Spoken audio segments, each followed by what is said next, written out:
Hello, Vanya, and hello, everyone who is listening to this conversation that Indian History Collective has really been looking forward to. Before we begin, I just want to take a minute to introduce Vanya and her work. Vanya Bhargava is an intellectual historian.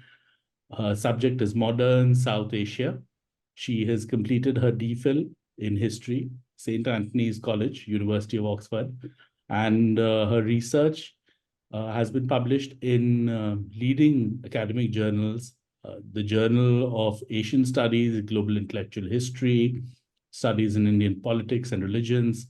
She's been a research fellow at MS Marion, R. Tagore International Center of Advanced Studies, Metamorphosis of the Political Comparative Perspectives on the Long 20th Century, New Delhi, and a research fellow with, I might be pronouncing this all wrong, but colleague for Shung's group, Multiple Secularities, Beyond the West, Beyond Modernities, Humanities Center for Advanced Studies, University of Leipzig, Germany, and she's also written for the general public in publications like the Indian Express, the Hindu, the Wire. Her Twitter handle is at Vanya Bhargava. The reason we're talking to her today, however, is this book, which is with me right now, and which I've been reading, Being Hindu, Being Indian, Lala Lajpat Rai's Ideas of Nationhood. So, Vanya, to dive into it, the first question is, what made, it's an expected question, but it's a question one must ask to begin the conversation. What drew you to the idea behind this book? What made you write it? It's a substantial work, an authoritative work, and I'm sure one that involved, and as one reads in the preface, one that involved a lot of painstaking research and work. So what drew you to this? Yeah, so thanks for that. It's really good to be here and to be part of this conversation with the Indian History Collective, firstly. It's a very important platform, bringing history to the public, which is also something I share like the passion for. To come to your question, I was interested in these two ideas of nationhood. One, the one which I think inspired the Indian Constitution, which was, the Indian secular constitution. And the ideas and the body of work that also body of ideas and ideologies that challenge this the Indian Constitution. So Hindu nationalism, I think, is that body of ideas and that ideology that poses a challenge to the kind of values that are enshrined in the Indian Constitution. I was always interested in this challenge and a very grave and serious challenge to that Indian nationalism. So initially, I was interested in Savarkar as a young student. He's the chief ideologue of Hindutva, the Hindutva ideology. And but I thought that like work has been done on Savarkar, and I noticed these 15 volumes of collected works of Lala Lajpat Rai, who I had read in secondary literature, was some sort of a proto-Hindu nationalist, a precursor of Savarkar, someone who kind of laid the groundwork for Savarkar. But when I went through these, I was just flipping through these collected works. And I came across some writings and speeches where he's supporting the idea of supporting the Khilafat movement. And this was very like counterintuitive. Like, how is a forefather of Hindutva supporting the Khilafat movement? And then I came across writings where he's supporting the Lucknow Pact and like the Congress's cooperation with the Muslim League, and also revising his notions of what he calls the Muslim period of Indian history. So I was just intrigued by this conundrum and this question of how is this happening, and then it kind of drew me into his thought, and also just the fluidity of his thought was very interesting to me, that it was so difficult to categorize him. And what does this tell us about nationalism in India and the history of nationalism in India, history of Hindu and Indian nationalism? That's what I found so exciting about your book. Both, I mean, hearing about it and reading it, the fact that it challenged so many easy paradigms and easy conclusions. It's something, and beyond what is being challenged anyway. Let me explain what I mean. We had a talk on Vivekanand, for example, and we discovered while researching for that talk how on Vivekanand there are different books out that say different things. Some say that he was very much in his own way fuel for the Hindu nationalist movement. Some say another work says that no, it was actually his outlook was very secular, and imagining him as someone who fueled the Hindu nationalist movement would be a misreading. And then there's some that counter that again. And what was very interesting about this work is that it went beyond that paradigm of looking at someone and saying very simply that here's a secular figure, actually, or looking at someone very simply and saying here is a Hindu nationalist figure.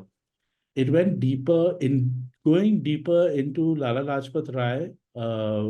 As I was reading your book, I felt I was going deeper into the meaning of Hindu nationalism, how it might be interpreted, and the meaning of secularism and how it might be interpreted in India in various ways. But and that leads me to my next question, which is that, you've spoken about how Rai's Indian nationalism or Hindu nationalism has been misinterpreted by many people because of many scholars, because of a selective or superficial reading of his life, his work, his expression, whether this be his speeches or his writing. And of course, as you just said, the most common misunderstanding sees him as a precursor or a progenitor of Savarkar's Hindutva. And your book outlines how during different phases there were different Rais. And with these different Rais, there were different nationalisms. That is how I would choose to phrase it, how I choose to see it. And for the sake of those who haven't read your book, and this is going to be a long answer, hence a long question, Yeah. could we journey through these phases now?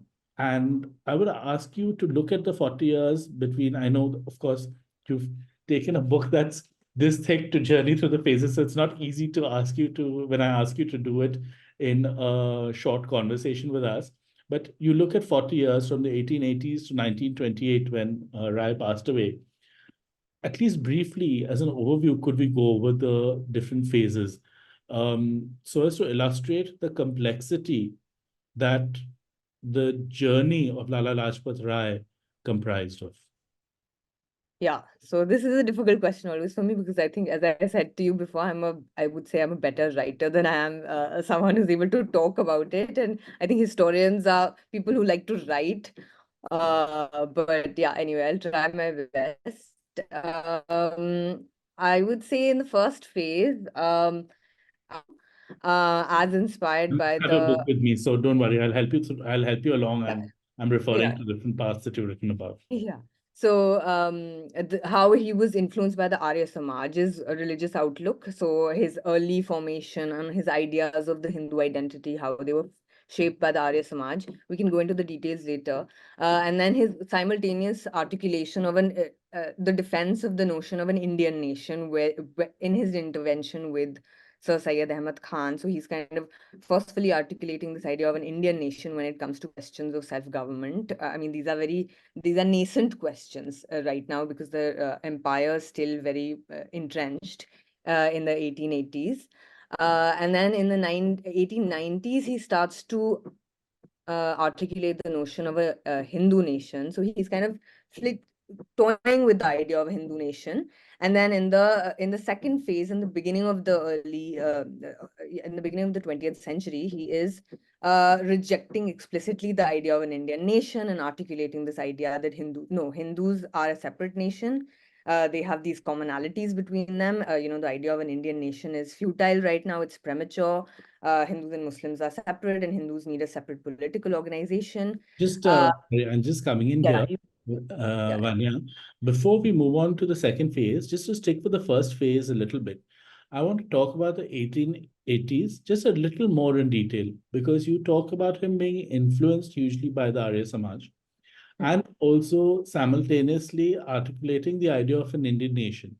And this articulation, you talk about it also as in juxtaposition with Sir Syed's idea of a particular nationhood. So could we just go into this? And if there is there a contradiction out here? Do you see a contradiction in the 1880s where there's an influence of the Arya Samaj, but yet he's talking about Indian nation? What does this Indian nation comprise? Does it comprise people from all communities? We're stuck with the 1880s now. Let's just a Yeah. little bit stay with that decade. Yeah, in my reading in the 1880s, he's kind of using the Arya Samaj to make sense of religion. What is Hinduism? And his answer is influenced by his association with the Arya Samaj, that Hinduism is about, one text, the main text, which is the Vedas. There's one God, or all these many gods. This notion of polytheism is a, corruption of what true Hinduism is that we find in the Vedas. And there should be worship only to this one formless god. So no worship of idols, no temple going, no worship of images, no avatars, no godmen. And there's also a questioning of the role of the Brahmin as an intermediator between God and individuals. And yeah, so this is kind of influencing his notion of Hinduism. That's in the 1880s. I think he's talking about Hinduism more and a Hindu community. And when he's intervening in the debate with Sir Syed Ahmad Khan, and kind of dealing with questions of nationhood in this context of greater political representation and self-government, then he's articulating this idea of an Indian nation, which is not just a Hindu nation. It's not just comprised of Hindus. There are other communities. And also, as members of an Indian nation, Hindus and Muslims should represent each other. So this kind of liberal notion of representation where we can represent each other, but also at the same time disagreeing with Sir Syed about yeah, like Hindus and Muslims can represent each other, but also there he kind of does concede that much, that uh, there are some interests where Hindus and Muslims maybe do differ. And so he kind of concedes this towards the end of proportionate Muslim representation. So this early idea of kind of trying to be sympathetic towards minorities is there in Lajpat Rai, because he's also he's speaking from a position of a Hindu minority in Punjab. So that he's kind of, that I would say is the first phase where there's a bit of a split. So there's like religion and Arya Samaj, and then there's the political question of self-government and political representation, where he's kind of going against Sir Syed, who's talking about Hindus and Muslims, are a little politically, they are separate, and we need to acknowledge that. And yeah, Lajpat Rai is arguing against that. That's great. Now let's go to the 90s, Yeah, yeah. where we talk about his articulation of a Hindu nation. And what is that articulation? And where do you see that journey coming from? I mean, of course, in history, the why is a very difficult question to answer always. But still, I mean, if one was to think about it, do you see something in the 80s that leads to that journey from an Indian nation to a Hindu nation? What happens there? I think, I mean, it is difficult to say, because he is not explicitly giving this reason himself.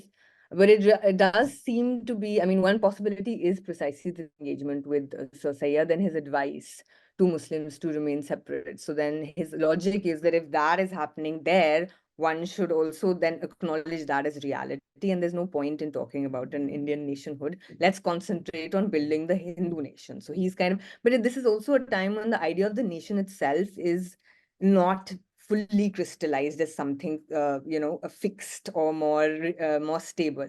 There are different ideas of nationhood around. So in fact, even when he's talking about a Hindu nation, he's separating that idea of nationhood from questions of self-government and the state. So it's almost like he's using the word nation as community. And this was the sense in which the word nation was used for a very long time in history, to mean, stock or cultural community, and detached from ideas of territory, statehood, government. That was a modern idea, which is still in this world where empires are still a reality globally. This idea is coming, but slowly, and there's a kind of not a straight progression, but there's back and forth. And Lajpat Rai kind of shows that back and forth. So he kind of sometimes is rejecting the idea of an Indian nation and articulating the idea of a Hindu nation. And then this Hindu nation is kind of more a cultural nation. And when he's then kind of forced to think about questions of government, say with the 1909 separate electorates controversy, he shifts towards this, no, when it comes to the political domain, the domain of self-government and the state, it's the Indian nation. So the idea of the Hindu nation that he elaborates in 1909, that is the most robust idea of the Hindu nation that he articulates, where he's saying that, Hindus are one nation, they're a separate nation because they share this common culture. And he tries to build this idea of a very Catholic and broad-based Hindu nation, which includes also its assimilationist in its inclusion of Sikhs and Buddhists and Jains, and excluding Muslims and Christians. So he's articulating this idea of a Hindu nation and a Hindu nationalism, which excludes Muslims and Christians and includes Sikhs, Buddhists, and Jains, which sounds a bit like Savarkar, but in fact, this exclusion of Muslims and Christians doesn't have a negative consequence, because these communities are in fact imagined as nations which are robustly existing in India, in the land of India. So this is what I say is a difference from Savarkar. So it sounds a bit like Savarkar on the basis of this articulation of a Hindu nation by Lajpat Rai. He's seen as like proto-Hindu nationalist or Hindutva, but it lacks this demand that Savarkarite Hindutva had later when it was written and codified elaborated by Savarkar in 1923 in his tract Hindutva, Who's a Hindu. And there's a demand in Hindutva ideology for cultural assimilation from Muslims and Christians, that they should abandon their religions and cultures and adopt Hindu culture, and that is the way that you can be included in the nation, and the Hindu nation, which is the nation of India, by adopting Hindu culture.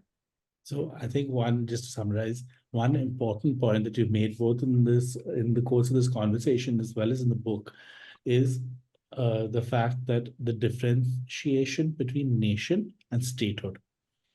Rai is asking for a Hindu nation, by which he means he talks about he rather expresses his idea of a Hindu community as distinct from, let's say, the Muslim community or the Christian community, but he is in no way calling for a Hindu state. Savarkar, on the other hand, is calling for something close to a Hindu state. Would you say that?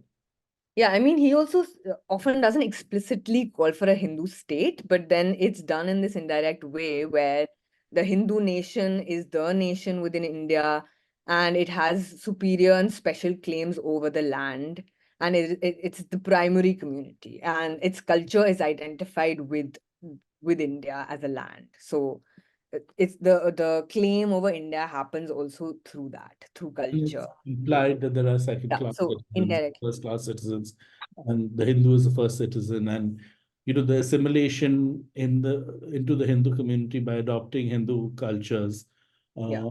this is within quotes, of course, would grant you Yeah. that would grant you a better status, and so on and so forth. Yeah, because then if you're defining the nation which has self-government as Hindu, then Right. automatically also the state is becoming Hindu, although he's not explicitly and elaborately kind of calling for that always. Right.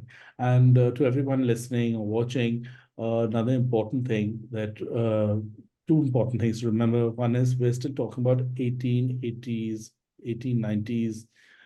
Do remember that this was the time when a lot of ideas of nationhood, of statehood were being thrown around and suggested by a lot of people.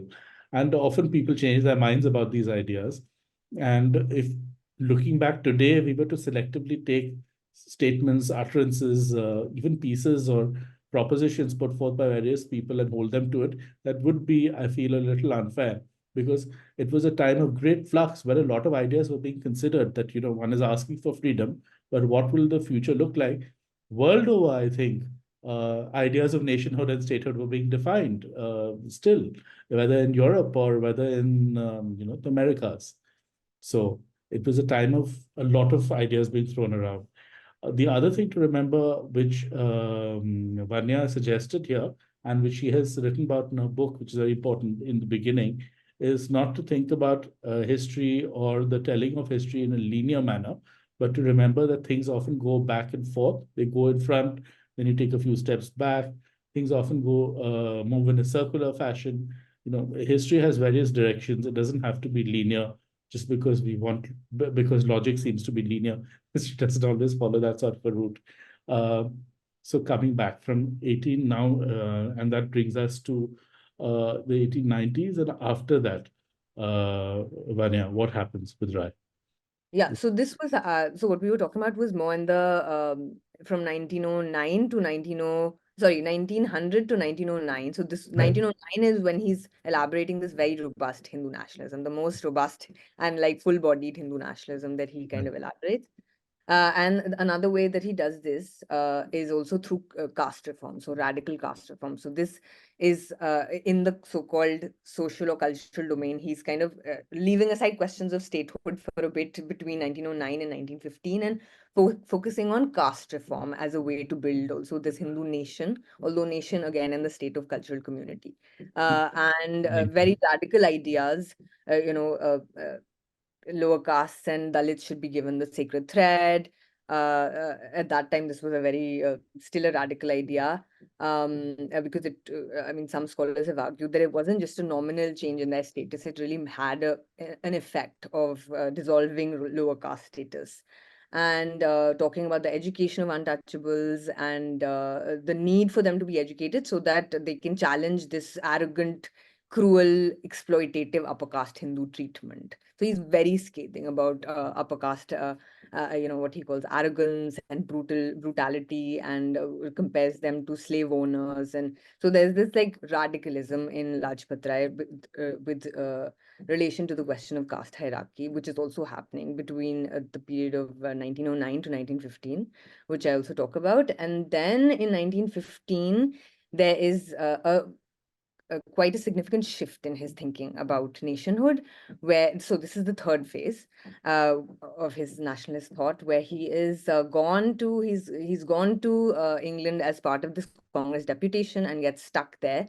But actually, more important than that was the outbreak of the First World War, which kind of really challenges the notion of the world being comprised of empires, and this was kind of considered as given before this period. And the First World War really kind of unhinges that notion of the world divided into these empires as given. Can I just come in for a second here? Because before we move on to his time in England and of course the World War, I just wanted to get something right, and it's my bad entirely. My timing is off. I'm not sure about. There was a period that he spent in the United States. Am I wrong about this, or he did No, spend? no, you're totally right. This is the third phase, which we're talking about, Okay, right? which we're So talking about. we're coming to it. And the reason I was wondering about that was I was wondering about what his thoughts were in terms of race, Yeah. because it was something that he's seeing, and whether or not how he saw it in juxtaposition with the caste issue that India was facing. Uh, Hmm. just just wanted to get a sense if there was anything there. Yeah. Yeah, so basically, this is the period where the First World War breaks out, and he's shifted to from this period where he's using the nation in both senses. Sometimes as a cultural community, therefore talking about a Hindu nation. Sometimes as a political community, which will have eventually self-government. So therefore, shifting to an Indian nation. He was kind of using both these And the senses. Indian nation, again, just to be clear for Yeah. everybody, the Indian nation has all the communities in it. It is not exclusive of any community. Yes, yeah. So the Indian nation as comprised of different religious communities. Absolutely. And then in 1915, he makes a firm shift towards then using the word nation only to talk about a cultural and political community that will be self-governing. So the nation and state concepts becomes uh, after this period, or I mean, with the beginning of this period, linked for Lajpat Rai. And when he makes this link, he's also then firmly shifting to always articulating the idea of an Indian nation. Hindus and Muslims are no longer separate in his imagination, no longer separate religious nationalities. They are religious communities within a broader Indian nation. So now Indians have to transcend these religious communities and become members of a larger, broader, inclusive Indian nation, which is diverse. And in America, so his travel to America. So after the First World War breaks out, he's in England, and then he gets stuck there, and then travels to America at the end of 1914. And here he's mixing with very many different types of intellectuals from different universities: Columbia, Stanford, Berkeley. He's interacting with a lot of socialist and liberal progressive intellectuals: Walter Lippmann, W.E.B. Du Bois. So quite a different image of Lajpat Rai from what we've encountered in our history textbooks or even in popular history. And he's getting influenced by certain strands of more inclusive egalitarian thinking. And he makes, I think this may be what you've caught on to about, he makes this comparison between American race relations and how the whites treat blacks in America. And this is a time of a lot of racism in America. And he's kind of observing the Ku Klux Klan and talking about the racial hatred that he sees. And he's comparing it to how the upper castes are treating lower castes in India. So that's the comparison he's making, which is interesting because a lot of others have made this comparison. B.R. Ambedkar, Frederick Douglass. Today also in America, there's this comparison that is made between blacks and Dalits. And then as part of his new imagination of Indian nationhood, he is articulating this idea of a Anglo-Mongolian mixed race. So he's kind of refuting this idea of racial purity or racial separateness between Hindus and Muslims. And he's talking about, it is dismissing this notion and saying that we're all, there's too much blood within Hindus, too much Mongolian blood and too much Aryan blood in Muslims. So we're all a racial mixture. And that is one way in which he's kind of trying to endow them with this common ancestral and common kind of community belonging, national belonging. The other way is culture. So he's talking about how it's, we're all Indian and there's a distinctive Indian culture. And this culture should be celebrated, like Muslim festivals should be celebrated as Indian festivals, Hindu festivals should be celebrated as Indian festivals. We should celebrate each other's national icons. Celebrate each other's icons as all national icons and celebrate this diversity, and publicly it should be part of the public Indian national culture, should be a pluralist blend of Hinduism and Islam, of Hindu and Muslim cultures. And he's also articulating ideas of federalism. He's inspired by American federalism, is also an example of how to respect Indian diversity. And this was a time when there were Muslim majority provinces in India, so granting Muslim cultural autonomy and also advocating Hindustani, which had a roughly equal number of Sanskritized Sanskrit and Persian-Arabic words as India's national language in both scripts, in the Urdu script and the Devanagari script. So different ways in which he's trying to bind Hindus and Muslims and endow them with a common sense of national belonging. And this is an internal process from him also, because he's not done that. Even though he'd talked about an Indian nation before, he had not been able to imagine what it is really that binds Hindus and Muslims together then ultimately. And this is a period where he's really kind of reflecting and elaborating this vision of common Indian nationhood. And this is also reflected, this is still the third phase, also reflected in his articulation and reinterpretation of the medieval period of India's history, where he's going back and reinterpreting his own also way of viewing Muslims as foreign and talking about now he's seeing them as not the Muslim rule is not foreign. So initially they were migrants to this land, but then they became Indian and they became sons of soil, and they were born here, they married here, they died here. So they were Indians by birth, marriage, death. Akbar and Aurangzeb are Indian, they have to be accepted as so. And there was also not as much violence in the Muslim, the Muslim period as we have been taught by British has been taught, that has been fed to Indians to create divides. And there was a socio-cultural intermingling, and Hindus were kind of promoted to the highest political offices. And then he kind of compares India's medieval period to Europe, the medieval period in European history, where there's really, a lot of religious warfare between different Christian sects. And he's rightly comparing it to the medieval period in India's history and talking about how, relative to Europe, India was a land of religious pluralism and tolerance and peace under the Sultanate period and the Mughal period, and also about how Muslim rulers ruled India not as a foreign, colonial power that was, using India to help another, Kabul or Syria. He kind of uses these examples, but he spent every penny from India for India's benefit. And, it was a period of prosperity and order and efficiency. And he talks about Akbar as a ruler who kind of embodied this kind of efficient, benevolent rule. So yeah, this reinterpretation of India's medieval history is also one area where his new Indian nationalism is reflected. So, and yeah, so this is the first part of the third phase, and then there's the Khilafat movement. So you let me know if we should talk about that or. Yeah, so we'll talk about Khilafat in just a second, but especially since this is a history platform, the Yeah. reinterpretation of India's history is, of course, particularly interesting to us. And one of the most interesting things about the book as well, I felt, Yeah. where you dealt with it. And there is a question here, which is, okay, let me put the question like this. Hobsbawm has, and as well as various historians, has spoken about the reading of history to suit an ideology or to suit a way forward for today, and then reading history to back that way forward. And there's this historiographical debate that is ongoing, where, on one hand, there is the need to read India's history in a way in which by which one can understand a syncretic India and a syncretic way forward. And there are others, including an R.C. Majumdar, for instance, who has written an essay on Indian historiography, where he said that, I'm all for it when this holds true, that there was no conflict. But at the same time, to imagine that there was no conflict when there was conflict and to overlook obvious conflict in some cases is, you cannot, history has to be history and read for what it is.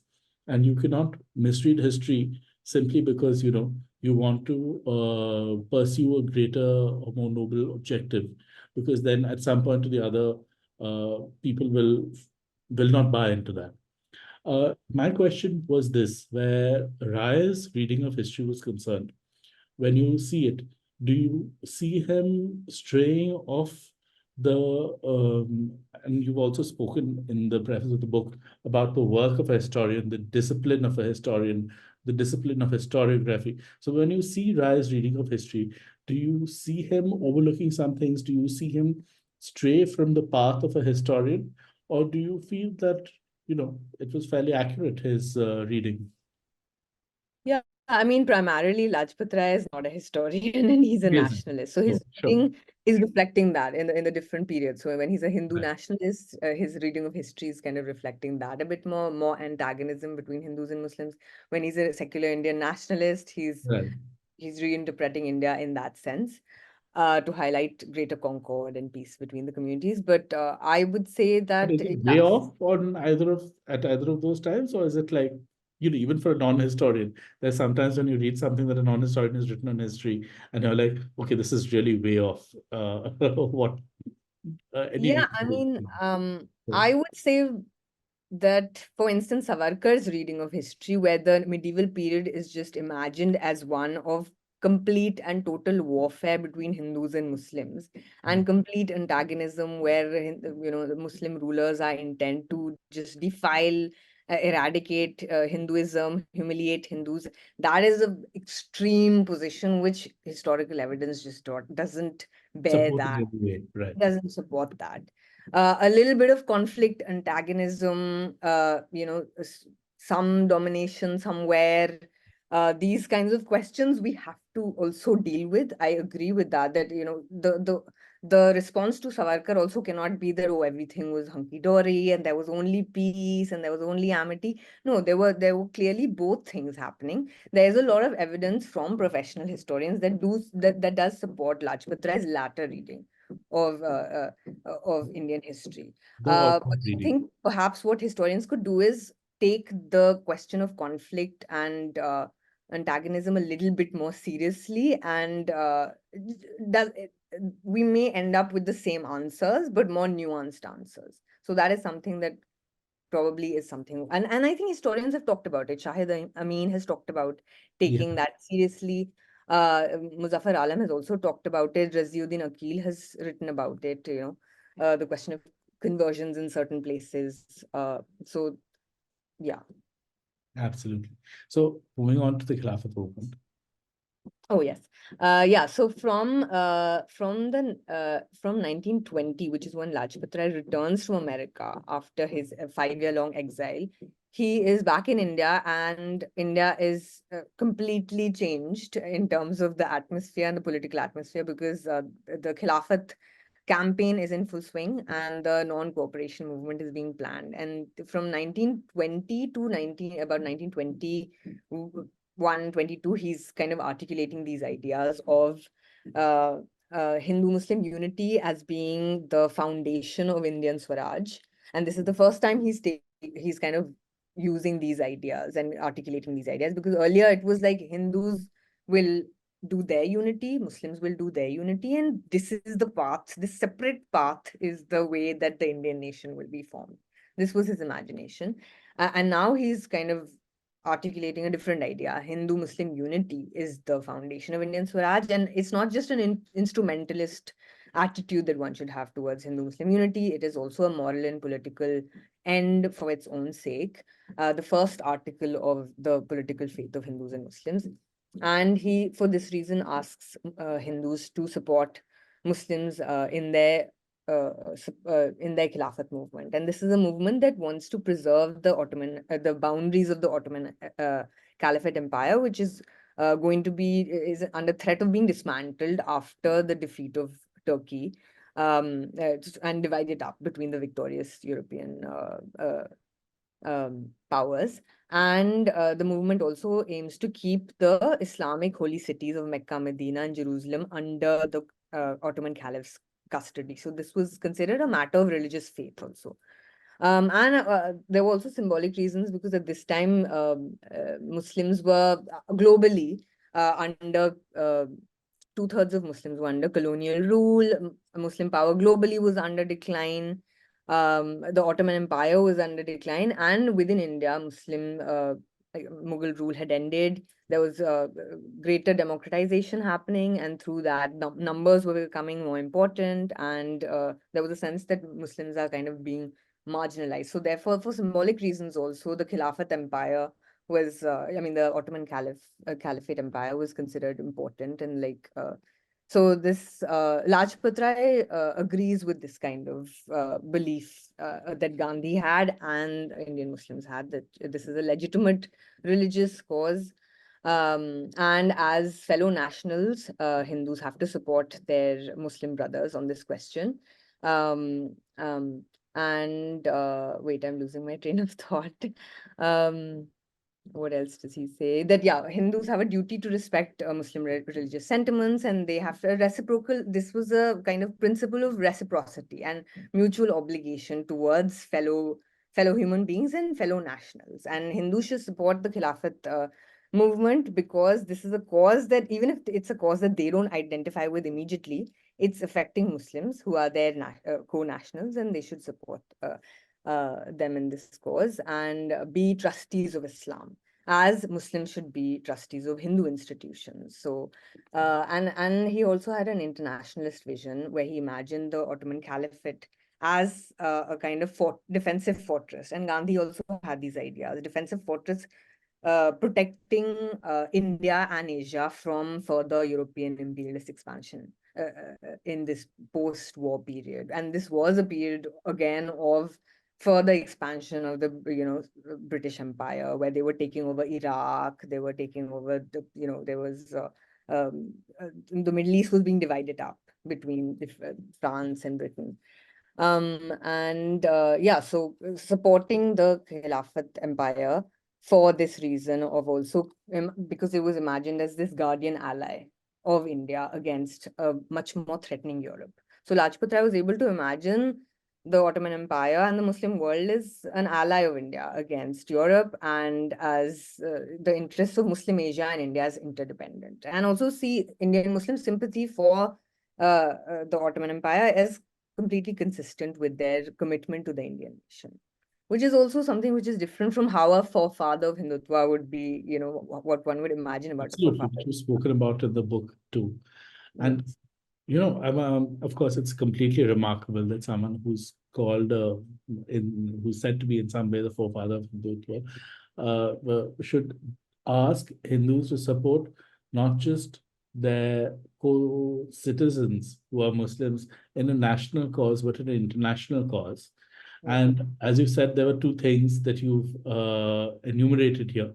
One, of course, is strategy, which is that, when you're looking at preventing further imperialist acts of aggression, invasion, what have you, the fact that India has this ally and this buffer. The other is to put forward this idea of reciprocity, co-citizenship, a joint nationhood, whereby Hindus should care not just for what the causes that their Muslim co-citizens are going for nationally, but also internationally. I was wondering if besides that, from a plain simple values or morality perspective, there was a reason that he supported the Khilafat movement in terms of it being a just movement where there are peoples who are, because in many ways it was also against the empire. So was it on the grounds of morality as well that he might have supported it? As I'm just giving an example here, some might support Palestine against Israel today, as in the past, you know, it's known that many Indian freedom fighters supported Ireland in its cause for in its call for independence. So I was wondering if there was just a plain moral ground saying, this is right. So also, therefore, we should support it. Was that there as well? Yeah, there was. So he does explicitly say that not just Hindus and Muslims should unite in this cause, not just I mean, at the moment they should unite, and Hindu-Muslim unity is important over this question, because it is important not just to win freedom, but also, and not just for the question of freedom, but also for a moral and political cause on its own sake. And also he has this quote, I can't remember the exact words, but as people who are enslaved, we have also a duty to stand up for other people who are kind of experiencing the Right. same kind of slavery. Um, yeah, so Great. So, yeah, and after that, anti-imperialism on principle grounds also. right. And then if we can move on from there and talk Yeah. about what happened next. And this is just to recap for people who are following, I know it's a long line of events, but we are in the 1920s now. The Yes. 1920s are also the decade in which we lose Lala Lajpat Rai. I think towards the end of the 1920s is when we lose him. So we're in the Yes. 1920s now. Yeah, 1920. Yeah. So what happens next after the Khilafat? So after the Khilafat movement, there is the disintegration of the Khilafat movement, and this um, government clamped down. All the leaders are arrested. So there's a lot of demoralization. There is the kind of the movement, which is a mass movement, is always a kind of tenuous alliance of different people coming together, different leaders coming together, and this tenuous alliance is starting to see cracks. And on the popular level, there is also riots happening, an unprecedented level of riots, and also Hindu-Muslim polarization in terms of this Shuddhi Sangathan and Tanzim and Tabligh campaigns happening. So competitive communalism, and a lot of people who were against the Khilafat movement are now coming into the fray much more. People who were not as comfortable with Hindu-Muslim unity or had some other agenda. And the Hindu Mahasabha has also revived now in the context after the Multan riots by Madan Mohan Malviya, and it's also doing Shuddhi and Sangathan together. And so Lajpat Rai is kind of in prison and is beginning to kind of feel the effects of this demoralization and political depression, and these different. There's also a sense of fragmentation which has happened because the Montagu-Chelmsford reforms have really fragmented Indian politics and brought up this whole different kind of political force, which is all about, it's like different people in Indian provinces, which are taking energy away from nationalist politics to a more loyalist politics. And different figures are coming up, and just kind of a sense of messy chaos after this very, inspired movement where Hinduism and Muslims are coming together. So that is having an effect on Lajpat Rai. And then this major riot happens in Kohat, which is a district which was a district in the northwestern frontier province, which was a Muslim majority province. And this kind of has this effect on Lajpat Rai, where he's kind of starts to doubt the very vision that he has elaborated for so long now, 7 years before this, a very rich and full-bodied narrative of the Indian nation and what binds Hindus and Muslims together and what unites them. And he's kind of, the forces, the kind of sentiment of distrust, doubt is kind of coming into Lajpat Rai, and he joins the Hindu Mahasabha after the Kohat riot, and this event in which the Hindu minority community is evacuated by the British government after this riot that happens in 1924. And then he joins the Hindu Mahasabha and articulates this idea of the need for a Hindu politics, and a Hindu politics which opposes Muslim political demands, which are also happening because the Lucknow Pact, which had been agreed upon due to the painstaking efforts of Jinnah and Tilak in 1916, and the Congress and Muslim League had for the first time come to some sort of you can call it a power sharing agreement, had started to also unravel because there are these other figures coming up who are making different demands. Somebody wants more, somebody wants others to have less, and from different provinces there are these different, so it's kind of unraveling. And Lajpat Rai in this context is and there's a demand from certain leaders from amongst the Muslim community of greater representation above and beyond what had been agreed upon in the Lucknow Pact. And amongst Hindus, there's a different sort of a demand of kind of rolling back what had been given. And Lajpat Rai articulates this Hindu politics to oppose these new Muslim demands. And in this phase articulates the idea of a secular Indian nation. So the secular government, a secular state is how and a secular politics is how Indian nation will be realized. So he kind of articulates this idea of a radically secular state and politics, and counterintuitively is using Hindu politics and this politics of consolidating the Hindu community as a way to inaugurate this secular Indian nationhood. So viewing it instrumentally as a means to this end. And I mean, I've argued a position which is in tension with each other, because this is a Hindu communal politics happening for a vision of secularism. And the tendency would be to reduce one to the other. So to read his secularism as ultimately just being a form of Hindu majoritarianism, because he is attached to the idea of a Hindu majority. But what I'm arguing is that he had secular ideas which should be taken seriously, because he was against the idea of a Hindu theocracy, for instance. He was against the idea of a state which had an alliance with Hinduism and privileged Hinduism over other religions. Strict separation between religion and the state, and full religious freedom to all communities, including, freedom to worship, believe anything that they want, propagate, form any association, or also educational rights. And he's also willing to concede, even if a little reluctantly, he's willing to see Muslim fears of Hindu majority domination and concede Muslim reservations up till their proportion in the population. So around 24-25%, he's able to concede.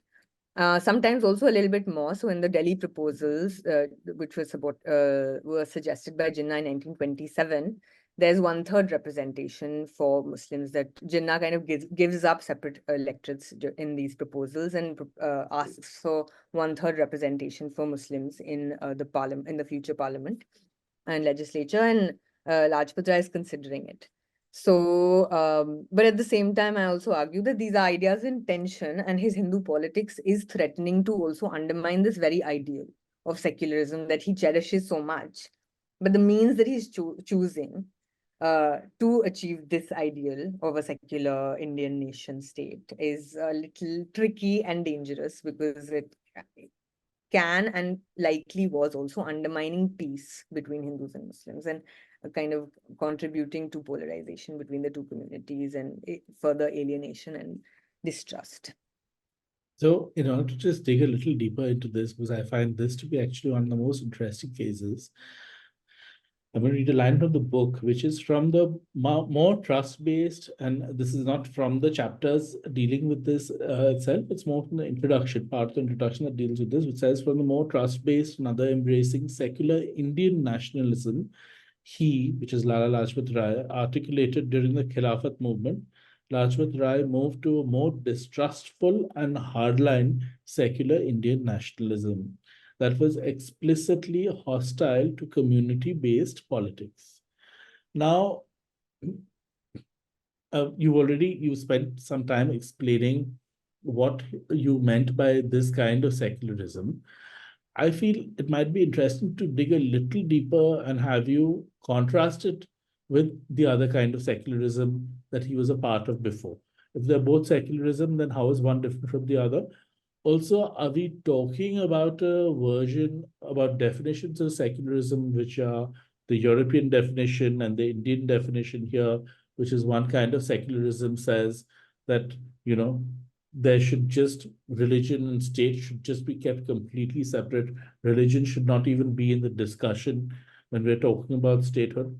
And another kind of secularism says, okay, we can't not talk about religion and talk about statehood because, statehood is all about people and religion is so much a part of everything. So, sorry, I'll leave it to you. Yeah, so I think the difference in the third phase and the fourth phase is that the third phase, which is when he's in America and the Khilafat movement, this is a period where he's talking about a composite culture. There's a lot of emphasis on syncretism. So the public national culture of India should include, should celebrate Muslim and Hindu festivals as Indian festivals, and Indian national culture should celebrate diversity as combining the best elements of Hinduism and Islam. And so there's a syncretism, a composite Indian nationalism, multiculturalism, much more accepting of religion in the public and national cultural domain. And also his embrace of the acceptance of the Lucknow Pact did accept Muslims and Hindus and Muslims as distinct political communities also. So yeah, political rights for Muslims were accepted much more comfortably. In the second phase, and the Khilafat movement was also a lot of emphasis on trust, obligation, duty to the other. Whereas in the second phase, it's even though it's a secular Indian nationalism, it's starting from a position of quite deep distrust and discomfort of the Muslim political demands that are which are separate electorates, weightages, also communal representation in the form of in the form of reservations. He's not fully comfortable with this idea. Much less comfortable than he was in this other phase, where it's all kind of much more inspired and much more accepting of the other. But this and now there's this Jan Pandey, who's a historian, has talked about this. During the 1920s, there was a shift towards accepting religious communities as also public and political, towards this new secular Indian nationalism, which is much more uncomfortable with the politics of religious and the religious communities, especially in the context of this unprecedented rioting that is happening. And but sometimes it can also be a little unsympathetic to demands for safeguards. Why are these demands being made by minority communities? Is because they feel like under democracy, where the logic of numbers is what is determining power and influence, political influence, people who are in a minority will suffer. And that is where the demand is coming from. That is where the safeguards are coming from. So it's turning a little bit more Though you're unsympathetic. secular, you're not really secular because at the end of the day, if there is a community that sees itself as a community and that community is a majority, then that community might easily impose its will upon other communities, even in a secular, and I see this within Yeah. quotes, democracy. That's what we're Yes. So seeing. that, yeah. So therefore, I mean, sophisticated theorists of secularism, like Rajiv Bhargava, for instance, would concede that secularism is about substantial separation of religion from the state. So the state's ends and goals cannot be inspired by one religion; they have to be secular goals. The personnel of a state and religious institutions also have to be separate. So you can't have priests and state officials being the same, or state officials being people who are inspired by one religion or from one religion. And also the law and public policy should not be determined by one religion. So it should be separated.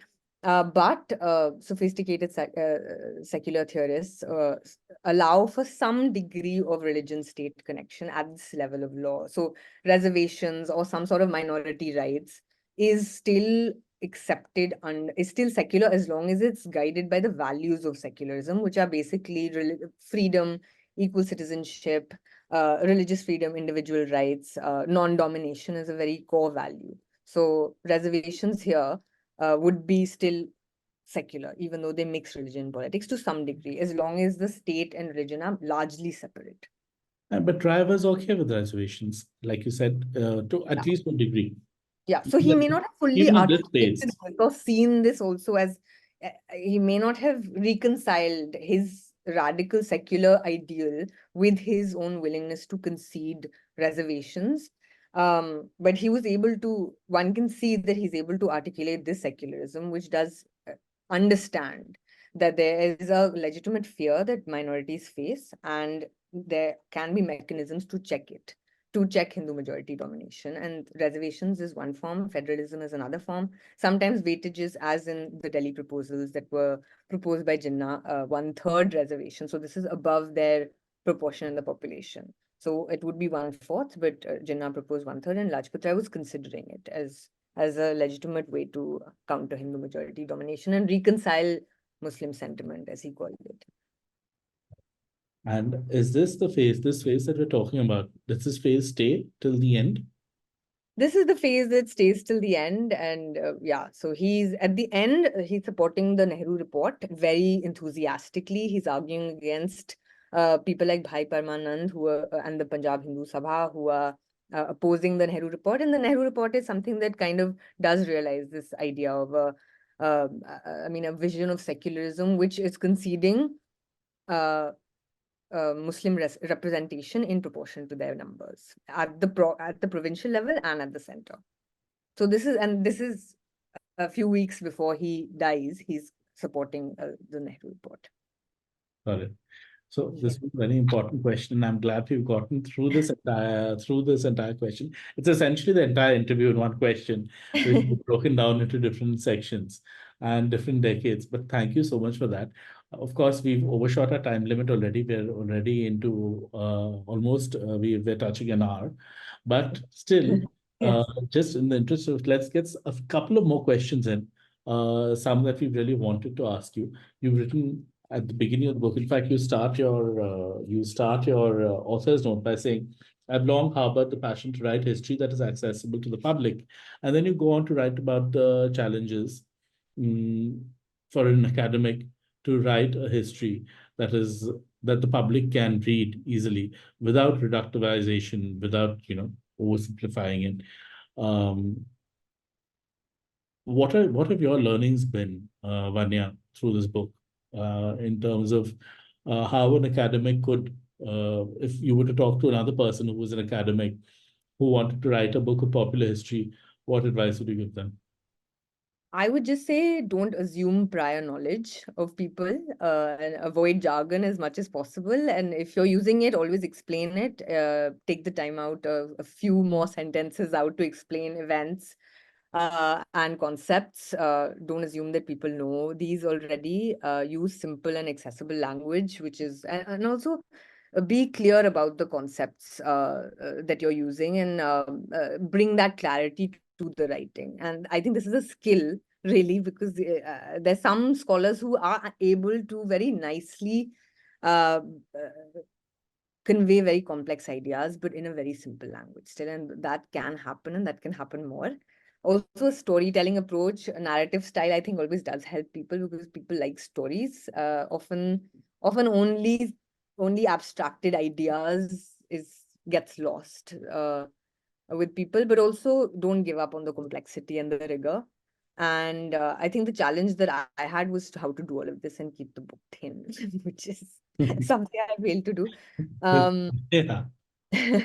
And yeah, just also taking other perspectives seriously, taking other scholarly and even popular perspectives seriously, and construct them as honestly as you can, and then contextualize them and provide your own interpretation. So that would be my learnings and my kind of lessons.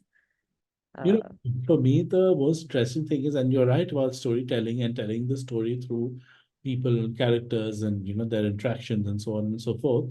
And my great curiosity is how you can do that and still stay faithful to the idea of writing an intellectual biography or an intellectual history. Because writing an intellectual history is different from writing a history. Writing an intellectual biography is different from writing a biography. You're using as your lodestone the thinking, the body of thought, the ideology at the core of that person, rather than writing about the events. And how did you do that? I mean, you've done that very beautifully in this book. And how did you do that in terms of, at the same time, if you talk only about ideas, you fear a lot of people will just stop reading after a while. I mean, unless somebody is an academic or is interested in the subject. Because if you write only about ideas without actually putting in stories of people, who are, inhabiting that world of ideas or giving birth to that world of ideas. So, how did you meet that challenge? I'm sorry. your voice, I mean, I got what you said, but there's a little bit of a problem with the connection, I think. So I hope it's Yeah, still it's fine. fine now, I think. It says, Yeah. okay. Yeah, I think that's a very important point that you've made, actually, because this was one of the challenges of the work, because I don't actually see that many histories, intellectual histories, which have been written like this. So a lot of it is thematic, and a lot of it is, very, like, very, very intelligent and very good imaginative work, which is being done in intellectual history, but it keeps itself to the ideas. And I think that the politics and the the lived experience where these ideas are functioning does help to bring those to people and make them more easily accessible. And Yeah, so I mean, I'm glad you got that. That this is actually not a biography. I mean, a lot of people have called it a biography. It's not a biography, since I'm not dealing with, his personal life, a lot of his other politics, not dealing with that. This is primarily an intellectual history, and an intellectual history focusing on ideas and nationalisms through the mind of a particular individual, politician, thinker. So I'm glad you got that it's, primarily an intellectual history. For me, it was very important to keep it rooted within the context, within the history of the intellectual history, and within the context. And in terms of that, so when you do that, I mean, for me, another book of intellectual, it reminded me of another book that I had read a while back, actually. Name of the book is Giordano Bruno, Philosopher Heretic. It's by Ingrid D. Rowland. And it's an interesting intellectual history because, again, like your book, which talks about such an important question, you're talking about the ideas of Lala Lajpat Rai, but you're talking about ideas that have influenced India as we know it. And, they're very central to the birth of the nation and the modern nation. And the ideas that continue to influence us and form the discourse today. And similarly, with this book by Rowland on Bruno, it was about ideas that gave birth to the Renaissance, so to speak. And even there, I feel that she's done a beautiful job of writing about ideas, what he's influenced by, where the influences are coming, how they're taking shape, and what his final ideas are. And at the same time, talking about it by way of descriptions, people, incidents. Uh, when you keep that balance, when you write your process, rather, when you're writing this, what is it like? I mean, do you have in mind that these are the certain points, or this is a roadmap that you're going to take, and then you look at events with which to tell the story, or how do you go about it? What I did was to really follow the ideas and large. So I had obviously, like, I knew that I wanted to follow nationalist ideas. So ideas of nationhood.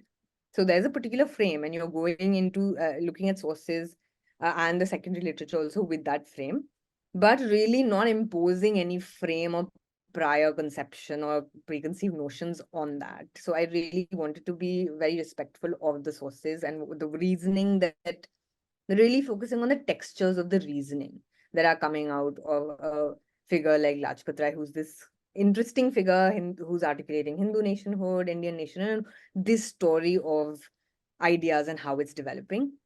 And yeah, keeping it exactly, keeping the, not letting it become abstracted from the lived experience, from the politics, from how contexts are changing and how that's making him shift his ideas. So that dynamic interplay between events, between how different political actors are articulating certain ideas and how he's responding to that, how he's responding to himself in light his own earlier ideas in response to changes in global context or what's happening in India or some riot, and how ideas are not things which are, for most people, I mean, some people are theorists and some people are philosophers, but for most people, ideas are people are embedded in a society, people are reacting to different things, people are reacting to events, other people, other political players, and I wanted to capture that. So ideas really in practice and that fluidity and what we can take away from that. I think what you're saying about ideas and practice is particularly valid in this case. And one gets that, one gets a sense of that. One also gets a sense of how practice is then influencing further ideas or leading them down a certain path. Quick questions so that we don't go on for too long. Vanya, next question is about intellectual writers of intellectual history or intellectual biography whom you're fond of. There are a couple that you mentioned in the book, but for those who haven't read, if you could talk about the ones or the particular works that you like or you'd recommend and why you'd recommend them. Yeah, so there's Faisal Devji, who was my supervisor at Oxford, who I was been inspired by also. So he really, like, what I took from him is really this focusing on the reasoning of a person and their logic and giving it its due, and really bringing it out, the textures and the nuances of that, and not and also like making connections between like this lateral thinking that Faisal is very good at, making connections between certain ideas that people would usually not make a connection with, and thinking outside the box, and also like not subscribing or just accepting the orthodoxies of scholarship and thinking beyond that a little bit and questioning it. There's Sudipto Kaviraj, who is also a very historically minded political theorist. And for instance, he's written on religion, democracy, modernity. I was influenced in this book by his idea of thick and thin religion. So how the concept of religion can, be imagined in different ways. A thick way which gives a lot of importance to belief, ritual, practice, and a thin religion which is more about, the more political it gets, the thinner the belief and the ritual and the practice gets. So and also his idea that ideological thinkers and theorists are one type of thinkers, but then there are other types of thinkers who can pick and choose. And um, Lajpat Rai can be a Marxist and he can be in the Hindu Mahasabha. These are often people find it difficult to reconcile this, but it's possible. And in real life, often it happens like that. And then there's a Founding body of one of the main, yes, one of the key unions that is still yes, surviving, which was the Communist Party Union, right? Or yeah. it All went India with, Trade yeah, Union Congress, I right. think. Yeah. That's right. That's right. Yeah. And then there's the political theorist Rajiv Bhargava, whose book is also now came out last year, Between Hope and Despair. But like he's written a lot before that on. He's a political theorist of secularism, and from him I've learned just uh, having clarity about basic concepts like secularism, democracy, citizenship. Don't just use these words. Think deeply about what these concepts are, and also make distinctions. So this thing of different types of secularism. There's not just one broad thing for happening, and there are different distinctions that one should make. So yeah, these are some. And then there's so many, and it's always very difficult, and often it's also subconscious, like who you're being inspired by. There are different ideas and different types of histories that inspire you. So the list will be very long, I think. No, I think that's a great bunch of recommendations, particularly for me. I mean, speaking from a personal space, it would be among the ones that you mentioned, Faisal's work on Gandhi, of course, and Sudipta's work Yes, on, yes. especially on a certain period, late 1800s, early 1900s, Bengal, what's happening. There's this person Bhudev Mukhopadhyay, who had written Oh, these yes, yes. essays. I really like that article. Yeah. Yeah, and he had written about them interpreted them as early sociological studies. I feel his work is fascinating. Um, yeah, I mean, the next question, of course, I had to ask you this because, you write about, you emphasize in your introduction and before that in your writer's note about how important it is. And it is true. I mean, that's why Indian History Collective is around. What we try to do is we try to take the work or the voices of scholars and besides that, of course, primary sources that have to do with areas that lay Indians or people interested in India wish to know more about, and then provide them that perspective. We try to act as a bridge. But and you write also about how it's very important, in today's day and age of social media, of even so many columnists writing about history. Um, Sometimes in ways that are quite unhinged. It's very important to have a certain historical training to be able to write about history. That said, there is a lot of popular history out there that has been written by people who haven't had historical training in the sense that they haven't done their bachelor's or master's, or even their definitely not their PhD in history. Now, what would your position in such writers be? But there's still some writers in that space who are producing interesting works. I was curious to know what your position on these writers would be.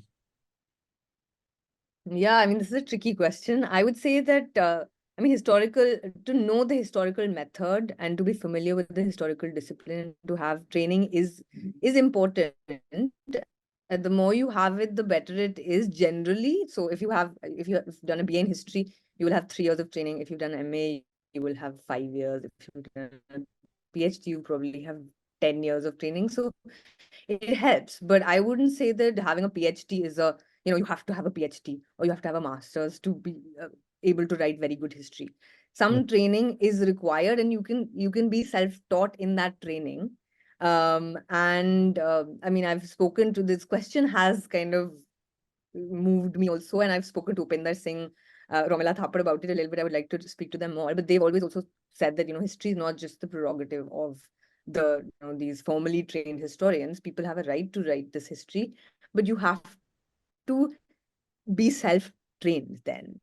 And that's where the tricky question, I think, comes, because you have to be able to read primary sources. You have to have that skill and develop that skill, interpreting primary sources, making sense of historical, the secondary literature, how to reconcile the different scholarly debates and really immerse yourself in that. Having that, developing that sensibility and empathy to understand different historical personalities, a different time period, and also be critical of them and not fall into this, anachronistic thinking or kind of ahistorical thinking. And largely, as a rule, I would say the more complex your history is, and the least simple it is, the less simple it is, the more trustworthy it would be. The more it's kind of attributing processes, for instance, to like many different factors, rather than, this hero villain, this person is to blame, this, this is the cause, this is the one cause for this partition happening. That's, I think this is a sensibility that can be developed. And the more you do history, the more you read history, and the deeper you go into these debates, the more you do acquire that kind of historical sensibility. So yeah, I mean, I would just say a BA, a master's, and a PhD, they help. Formal training helps, but at the same time, you can train yourself, but then you have to train yourself. And you can't just be somebody who's not engaged in that and is shooting from the hip or reading 4 books, claiming to be an expert. You can't be an expert on the history of partition by reading 4 books also. So you have to really read everything, and you have to also be taken seriously by historians. The process can't be that you are attacking historians and claiming to be the historian. So if you're writing a book, then you should definitely put in that amount of research into it, right? I mean, in various ways, whether it's the archives, the primary sources, or various books that have been written already, or scholarship that's already been done, to see what you can add. Yeah. And that has to be a serious engagement. And I think that's what is the troubling aspect now, that you have a lot of people who are coming up who are these self-taught people, but this it's half-baked. And there's a lot of big claims being made about history without adequate. I think it's interesting that you You have mentioned. a BA, but not also you've not also put in that effort to train yourself adequately and be accepted by your peers, be accepted by historians as a serious reader and student and scholar of history. I think it's very interesting you mentioned Professor Thapar and Professor Singh, Upinder. We actually had conversations with a lot of historians before starting this project, and this is one of the things that we were discussing and talking to them about. One thing I remember Rodney Chakravarti saying, which I found interesting, which is that he said that it's just that he was, of course, he was a little ruffled at a column that a columnist had written. I'm not sure whether it was in Somnath or some aspect of ancient history, ancient medieval/medieval history, where there were a lot of facts which were incorrect. And he said that, if somebody gets up and says today that I want to be a rocket scientist and I want to build a rocket, nobody's going to just give them money to build a rocket and send people somewhere, because there will be a fear the rocket will explode, there will be a disaster, a lot of money involved. But sadly, whenever somebody gets up and says, I want to write on history in the newspaper or a published book, it becomes rather easier. So as a result of which, you do have a lot of people who just go ahead and write that. I mean, I don't think that he meant it to discourage people who are not formally trained. But yeah, there is something to keep in mind. Just I last mean, question, Vanya. yeah. Sorry, you were saying No, something. I was just adding a little thing about it's also similar to, like, a lot of people think that historians are saying that people cannot talk about history. Yes, of course, people can talk about history. People can have opinions about history. People can read history. It's like you can talk about the human body, and you've read various things in different articles, but that is different from being a professional medical doctor. You are a person who has, as an ordinary person, also read about it. You may have read a little, you may have read a lot, but that is also still different from someone who's really undergone that effort and labor to do medical history and become a doctor. Definitely, So, and one yeah. must respect that and hear those voices. Um, right. So, okay, let's end with Rai, since this is about Rai. We began with Rai, which is that in today's political context, in today's discourse, there is a spectrum of voices. You have socio-culturally speaking. I'm not getting into the economic side of politics here, but socio-culturally speaking, you have, of course, the hard secularism on one side, or what one might call the hard secularism. You have on the other side, because this is a Hindu majority country, you have on the other side what one could call the hard Hindutva. In that spectrum, and this is a paradigm that is there, right? So political parties, people, everybody is arguing along this paradigm. They're wondering where to place themselves along this paradigm. As you've shown with Lala Lajpat Rai's life, there are different places and places of complexity along this paradigm that can be established. In your reading of Lala Lajpat Rai, do you feel that there can be an alternative paradigm, a different paradigm, or do you feel it's along this paradigm that one would iterate to find a position for the nation to adopt going forward? Yeah, so I think hardline More a Hindutva. political theory question than a history question, but it Yes. draws from your reading of history. So, Yeah, I mean, I think Hindutva would want a state. I mean, hardline Hindutva would want a state. Actually, I would like to remove hardline because I think this is Hindutva also. State privileges Hinduism right. and, privileges Hindus as the primary citizens of this territory, this land, and privileges Hinduism and Hindu culture also as the national culture. So it seeks a relationship of hierarchy and dominance and even domination between different people in India and human beings on the basis of religion. On the other extreme, you have this hardline secularism, where I mean the crudest form of this would be complete separation. Religion is should be totally separated from the state and from politics, and there's nothing of value in religion at all, and it's all backward of superstition and discourage one should discourage religion. So I don't know how many people there are really with this view, but this could be the most extreme view. And I mean, you do have people who are quite unsympathetic also to, how religion or religious identity does give meaning to people's lives. And I think secular people can take that more seriously, the meaning and value that religion does give to some people's lives. But I think the Indian Constitution actually has done a pretty good job of not subscribing to either of these two things, and separating religion from right significantly for the ends of uh, individual rights, individual freedoms, religious liberty, equal citizenship, fairness, and fraternity also, unity between different people within this land, but also give space to religion and not discourage it in a way that has been done in many different countries, which were actually hardline secular countries, like Russia, for instance. China had the state breaking temples, smashing, religious places of worship. Turkey was more hardline. India was not like that. We gave space to religion to that extent, where you could believe whatever you wanted, and also a lot of space to religion in public also. It was just that don't mix it with the state out of consideration of fairness to other people and acknowledging that, okay, Hindus might be a majority, so we will be overrepresented in most institutions, but let's also be fair to people who happen to belong to a minority. And I think that did break out of this kind of very polarized and reductive paradigm.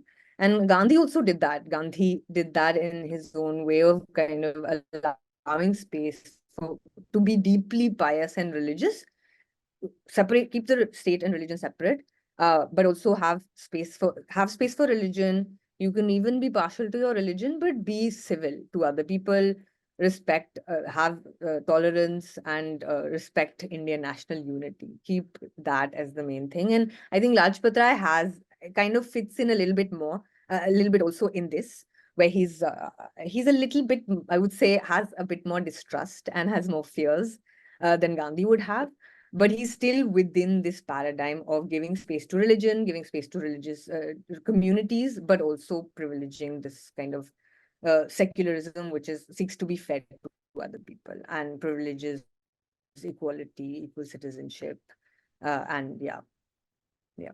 Fair enough. So we have If the that, Constitution, yeah. we have Gandhi, we have some of Lala Lajpat Rai, and I think that's a good note to end this conversation on. Thank you so much, Vanya, for talking to Thank you us, so and much. thank Yeah. you for writing this fantastic book, which Thank you for reading it anyone and who reading it so watches close. this should read. I'm sorry, what were you saying? I was just saying thank you for reading it so closely and having such a good, productive conversation with me. Welcome. Thank you for writing it. It was a pleasure to read it. Thank you. Thank you. Thank you.